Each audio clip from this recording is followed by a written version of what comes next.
एक कन्या से लेकर नारी बनने तक का सफ़र जो कई किरदारों से होकर गुज़रता है, और इसमें कभी चाहत है तो कभी नफ़रत है, कभी संयम सहनशक्ति है तो कभी त्याग और लज्जा है।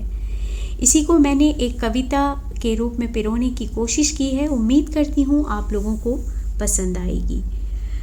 नारी हूँ मैं, कई किरदार हैं मेरे, कभी किसी की बेटी हूँ तो किसी की बहन हूँ मैं, कभी प्रेमिका तो कभी पत्नी हूँ मैं, किसी की माँ भी हूँ तो किसी की प्रेरणा हूँ मैं, किसी की चाहत तो किसी की नफ़रत भी हूँ मैं, संयम सहनशक्ति त्याग और लज्जा की मूरत हूँ मैं, वक्त पर आत्मसम्मान की रक्षक हूँ मैं, वैसे तो बड़ी चंचल सरल मासूम हूँ मैं, वक्त की हर हालात को सहने का हौसला रखती हूँ मैं, कितनी बार टूटी हूँ और बिखरी हूँ मैं, कितनी बार तोड़ी और बिखेरी गई हूँ मैं, पर हर हालात में खुद को समेट आगे बढ़ी हूँ मैं, जीवन के हर चरित्र को जीती हूँ मैं, हर हालात में ढलती हूँ मैं, नारी हूँ मैं। नारी का सफ़र बहुत कठिन और त्याग से भरा हुआ है। नवरात्रि 9 दिनों के लिए मनाई जाती है और इसमें अगर आप ध्यान से देखें तो इनके 9 रूपों की पूजा होती है। नवरात्रि के इमेजेस को अगर बहुत ध्यान से देखा जाए तो आपको ऐसा महसूस होगा कि ये आपसे एक कहानी, एक सृजन की कहानी कहती है और ये नारी के जीवन पर आधारित है। नवरात्रि की शुरुआत जो होती है वो माँ शैलपुत्री से होती है। जिस तरह एक नारी अपने जीवन की शुरुआत एक पुत्री के तौर पर करती है, वो उसके जीवन का सबसे पहला रिश्ता होता है। इसी तरह जब नवरात्रि की शुरुआत होती है तो वो शैलपुत्री के रूप में उनका आह्वान किया जाता है। शैलपुत्री का मतलब होता है पर्वत की पुत्री।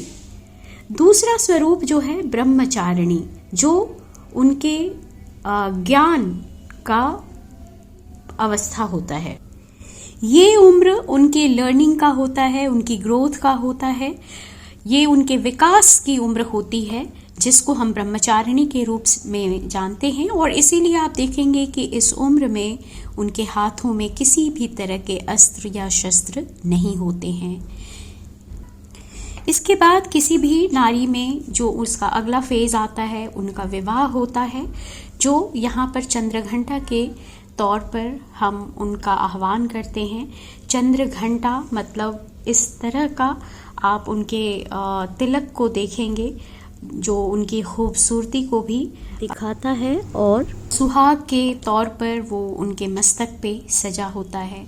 अब चंद्रघंटा की अगली स्वरूप होती हैं कुष्मांडा, जो सृजन के लिए, जो माँ बनने के लिए अब तैयार हैं। कुसुम अंडा, कुष्मांडा स्वरूप की पूजा इसी भावना से की जाती है।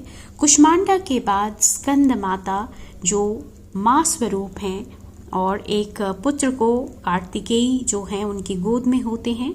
इसी तरीके से नारी के जीवन में भी उसका अगला स्वरूप, अगला स्टेज होता है, वो देखा जाता है। स्कंद माता के बाद उनका अगला स्वरूप जो है वो कात्यायनी है, जहाँ से उनके संघर्ष की शुरुआत होती है।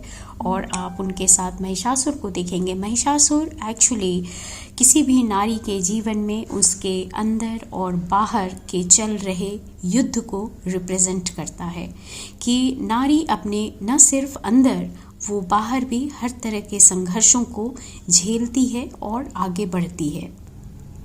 उनकी अंदर की जो लड़ाई होती है वो उनके इमोशंस होते हैं, उनकी अपनी जो कमज़ोरियाँ होती हैं उससे वो फाइट कर रही होती है, और बाहर जो तरह तरह के सोसाइटी के नॉर्म्स हैं या पारिवारिक जो बंदिशें हैं उसके अगेंस्ट उसकी फाइट्स चल रही होती हैं।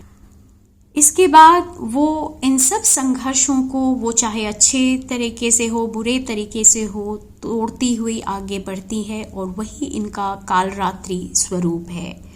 और उस स्वरूप में वो बड़े ग्रेसफुली जो भी ये पारिवारिक या जो सामाजिक बंदिशें हैं वो उनको पार करती हुई बहुत ग्रेसफुली आगे बढ़ती हैं और ये स्वरूप उनका महागौरी कहलाता है।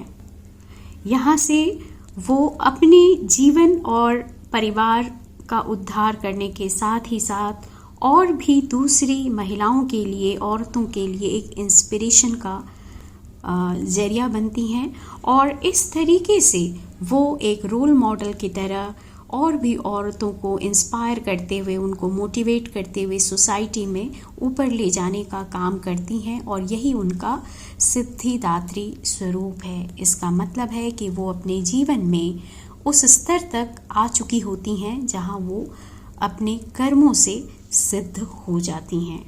इसीलिए नवरात्रि का त्यौहार जो मनाते हैं वो इसके साथ ही साथ नारी के सृजन के भी कहानी को समझने का प्रयास करें, उनके विभिन्न जीवन के पहलुओं को समझने का प्रयास करें। आप सबों को नवरात्रि की हार्दिक शुभकामनाएं। आप सबों का दिन मंगलमय हो। इसी शुभकामनाओं के साथ इस वीडियो को समाप्त करती हूँ। जय माता दी।